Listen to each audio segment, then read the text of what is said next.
I joined Sears, and I worked with Sears for 14 years, and in those days, you got it was kind of luck or a privilege, you worked in every department across the company. And that was a wonderful experimentation, wonderful exposure to diversity at all levels, especially of management. And I ended up in HR running the organizational behavior and strategic planning for the company. But I'd always had a wish to do my own thing. If I look back, I think it was kind of naive, but after 14 years, I decided to step out. And I stepped out, started my own company, and did anything anyone wanted. So I did leadership, executive development, strategic planning, and very quickly that evolved to leadership development. But when I looked at leadership development, I felt what I was offering was quite hollow. And I had the fortune to meet a gentleman called Jos Wintermans, who's in my book. And Jos was embarking on a transformation in 1988, 89, and included me in the process. And it set me up on this journey of working with numerous CEOs, transforming companies.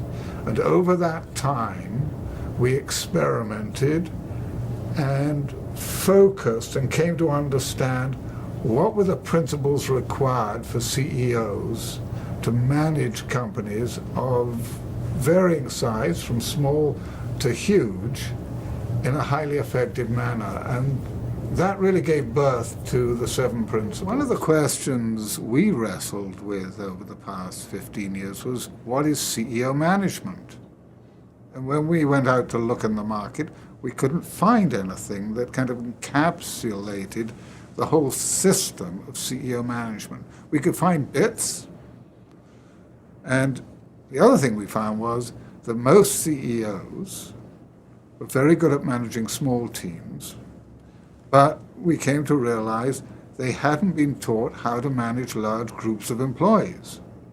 So the more honest of them, once they made it into the corner office, become that CEO, after about 3 months, the really honest ones said to me, Nick, I haven't a clue what to do.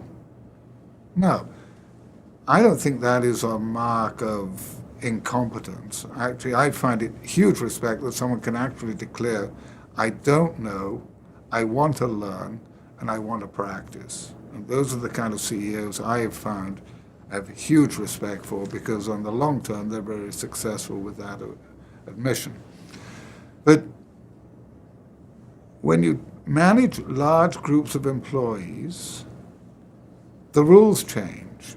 And we could find no philosophy, body of knowledge, structure, processes, policies that enable CEOs to do that. And that was, you asked me earlier, what makes me get up in the morning. That realization really sparked interest in us trying to solve that problem. And that's what I've been doing for the last 15 years.